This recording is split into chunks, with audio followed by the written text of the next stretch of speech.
So guys, today I want to share with you my favourite cozy games on the Nintendo Switch, so stay tuned if you want to find out more.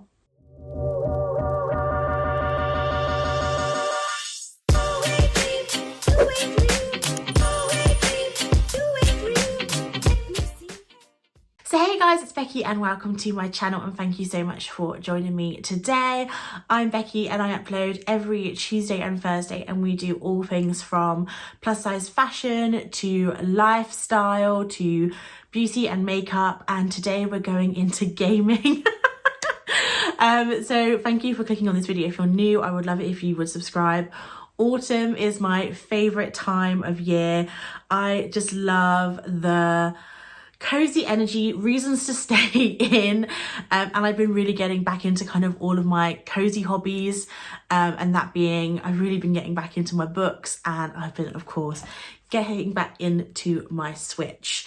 So if you enjoy this content, if you enjoy my take on cozy games, then I would love it if you would subscribe, and thank you to my regulars for clicking on this video. I know it's something a little bit different, but it's just something I'm passionate about, so I really want to share what games I've been enjoying. So do subscribe, give this video a big thumbs up if you enjoyed it, and please let me know down below in the comments what your favourite cozy games are.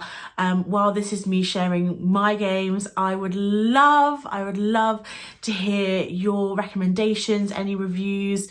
You know, let me know in the comments because I am so open to trying more cozy games. So if you're watching this video thinking, what the hell is a cozy game? They are games that, like, I would say don't have maybe like violence in them. You're not having to like conquer major goals. There are often like hints and tips in there to help you progress if you can't solve a puzzle or a clue. A lot of the games are kind of like farming sims or mysteries where you have to find clues and solve things, or sometimes they are literally what I call like a digital book and you're just kind of following a story along. They're games that I don't get stressed when I'm playing them. I don't like suspense. I like to, when I'm relaxing and enjoying my own time, I don't like stressful things. So cozy games are definitely the one for me, and there's definitely been a community that's been growing over the last couple of years, and it's a genre of YouTube video that I like to follow, so I thought I'd throw mine into the mix. Got my cozy jumper on and everything. So I play on the Nintendo Switch, the OLED one. I really like this because I can connect my Bluetooth headphones to it, so this is what I play on, and I've been playing my Switch now for just over a year, but I will definitely say I like go off and on playing it, but I have recently picked it up and started to play again as we head into autumn. So let me share with you my favourite cozy games. There's probably going to be some in here that are incredibly obvious, but I just kind of want to put them out there, especially as a lot of my subscribers may or may not have already started delving into cozy games. So let's get into the video. So I'm going to get the most obvious one out the way, and of course it is Animal Crossing. So Animal Crossing really took off when COVID hit. I think it launched around the time of lockdown, so people really got into it. I didn't get into it then, mainly because that's when I was starting my YouTube channel, and I always felt like I was very left behind because people have spent thousands of hours on their island. So if you don't know what Animal Crossing is, you end up on this kind of deserted island and you have to grow fruits and vegetables, chop trees for lumber and craft items to sell, and then you can expand your house because you sell your items at the little shop. You help out fellow villagers that come to your island to move there and live there, build relationships with them, and you just keep crafting, growing, and accumulating wealth so you can buy more bits to decorate your island with. And it's just really sweet and fun, and you can kind of be quite creative, like with having little different areas on your island. Like I have little outdoor cafes, and I have like a whole like farming zone which I've like decorated with like outdoor bits and pieces. Some people's, like I'll see on YouTube, like some people's islands are incredible, but it's a very personal game. I always felt like I was going to be so far behind because I'd started the game so late, but really it's just been a really enjoyable journey for me just to make my own island at my own pace. And it's very much that kind of game. Like if you want to pick this game up every single day and spend hours on it, you certainly could. But if you just wanted to spend 15 minutes on it every day, you could. Or you can come back a month later and while the villagers make you feel bad because they're like, where have you been? It's a game that you control, that it's your own thing. You can do whatever you like in it, and it's just incredibly relaxing, easy to play. And if you felt like me, like you'd already missed the boat, you definitely haven't. And there's also an expansion pack where I think you can decorate your villagers' houses as well as some other things. I haven't got to that bit yet because I'm still, as I said, a little bit behind everyone else, but Animal Crossing, it's still as good as everyone said a few years ago. So I just had to put it in first, but absolutely love that game.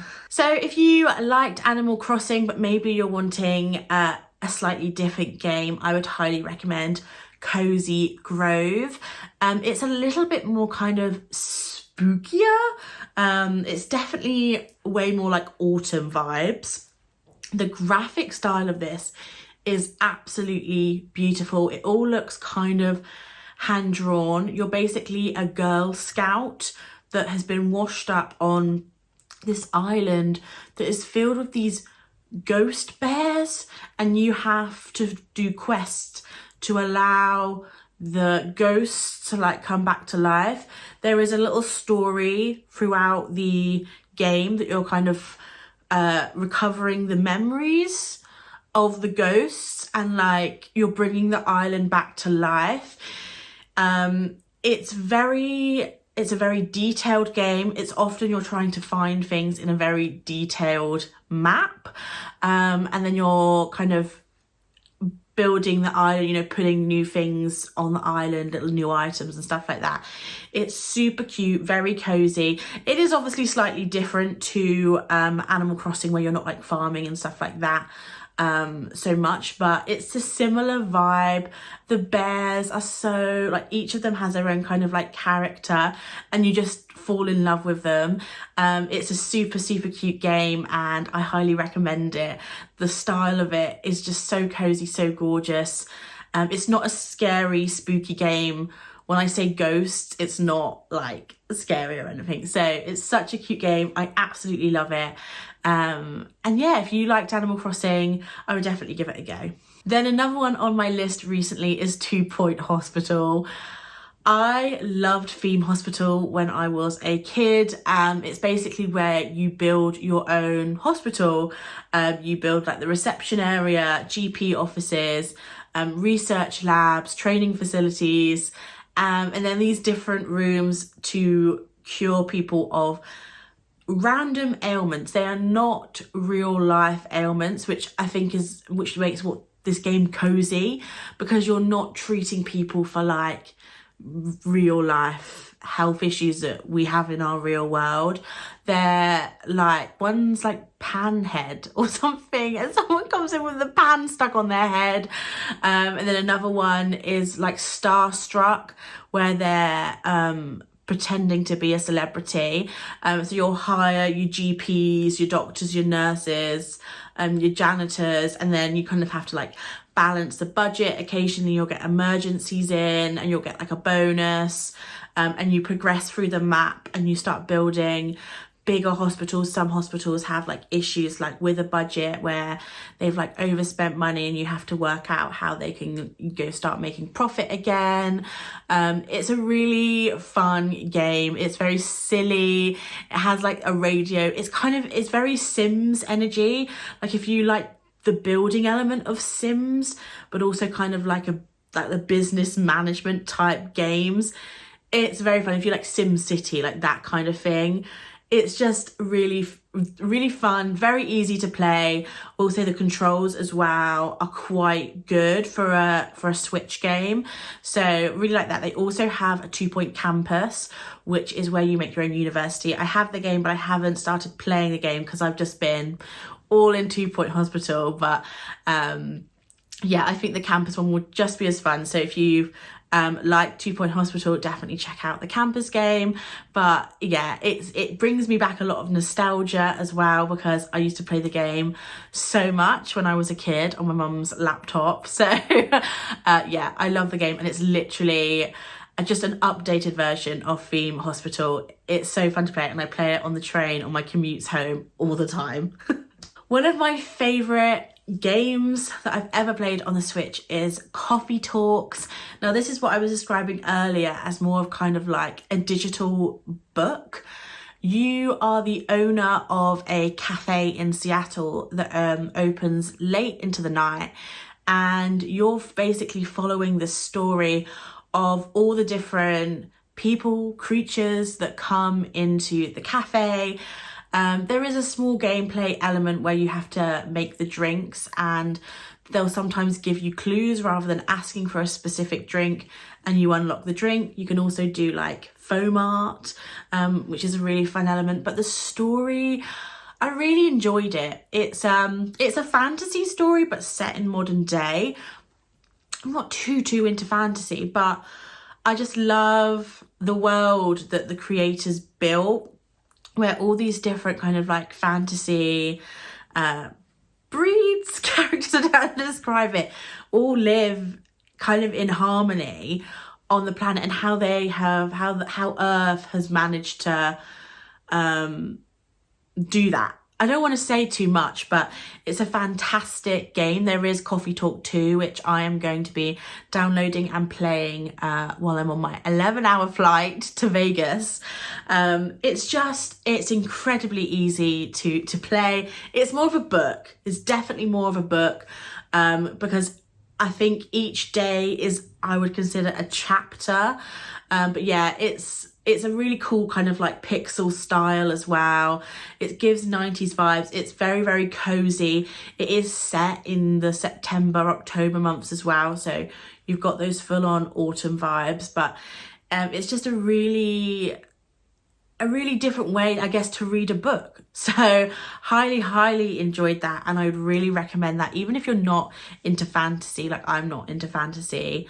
Well, maybe I am, but I didn't know I was into fantasy until I started reading, playing that game. So highly recommend Coffee Talks. It is fantastic, and I finished it way too soon, and I think maybe I'm going to play it again so I can get ready for Coffee Talks 2. Then another one that is definitely a bit more kind of like wordy is Strange Horticulture. I think it came out last year, and basically you inherit a flower shop, but it's not your average flower shop. It's kind of like they're like magical flowers, magical plants that can offer different kind of spells, but you're definitely in a world where magic and witches exist.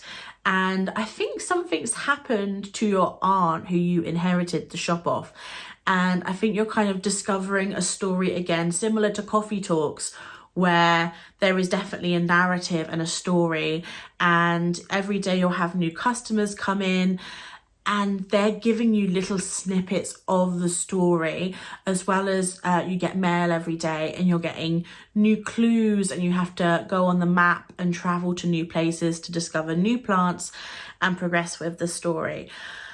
It's really interesting. The stories are just great in some of these the games. They really grab you in, draw you in. And the thing I love about Strange Horticulture is they give you clues, they give you hints if you get stuck, and sometimes it just happens for the life of you. You don't know where you're meant to go. They will give you clues, and they'll eventually just tell you what to do, which I really appreciate, because just sometimes you do just get stuck on a game, and then when they show you the answer, you're just like, oh, it was that. So I love that about the game. So you don't get too stressed if you can't figure it out. You can just get the hints and the clues, which sometimes when you're tired and you're just trying to relax with a game before bed, then I've used the feature a few times. I've really appreciated it. But yeah, the graphic style is this one's a bit more spooky, a bit more witchy. It's not scary though, and it's just like a really cool vibe. So if you're into kind of like gardening, botanical type vibes, it's definitely giving that. And I love all the beautiful illustrations and the plant and flower designs. It's really cool. It's a fantastic game. And yeah, the story is really, really gripping. So again, it's kind of giving that kind of book vibe. There's a lot of like reading to do because you're reading all the clues and stuff. But it's a beautiful game. And I think especially for October, it's a perfect one to start now. And I think the final one that I'm going to talk about today is Bear and Breakfast. So this is a really, really cute, super, super cozy game to play on the Switch. I have heard that it does perform a lot better if you play it on PC. And I will say the like Switch control adaptations are a little bit clunky. Sometimes it's that you have to do like press a lot of buttons to get to like a certain menu, and like it's quite hard to like remember all the different controls. But it's such a cute concept and game. You're a bear in your forest, and it's been a little moment since I've played it, but I think you're trying to work out maybe why the humans all went away. You're trying to attract humans back to the forest. So you start building these little bed and breakfasts all over the forest. It is so cute. The bear is so like, he's a little bit dopey. It's really, really cute.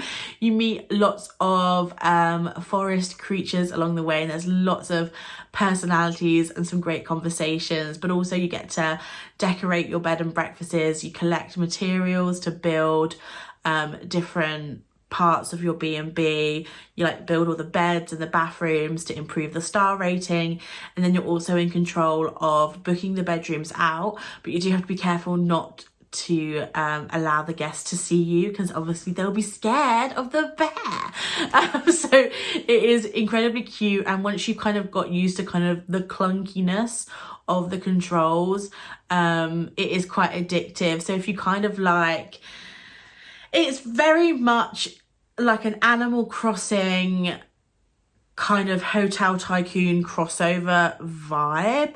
So if you kind of like that kind of like farming, gathering, nature element and decorating element, but you also kind of like having that little bit of kind of business vibe with the bookings and like taking that money from your guests, then I definitely think you'll like Bear and Breakfast. And of course it's incredibly cute, and there's lots of different like areas that you visit. Like you've got forests, you've got swamps, you've got desert. It's very, very beautiful. So it's a fantastic game. But yeah, I just a forewarning, the controls are a little bit clunky, and that's why I mentioned it at the end. But it's a really, really cute one, especially for this time of year. So that is the end of today's video. I hope I maybe shared a recommendation with you that you hadn't heard before, but obviously as well, please let me know your recommendations down below. There is a lot on my list that I want to pick up. I really want to try lemon cake. I think that looks really, really cute, but I only have so many hours in the day to play these games. So let me know your favorites down below, and if you've played any of these games, let everyone else know as well what you enjoyed about them. Don't forget to subscribe, give this video a big thumbs up, and do let me know if you would like me to do more Switch cozy gaming content, because I am definitely up for that. And I will see you very, very soon. Bye.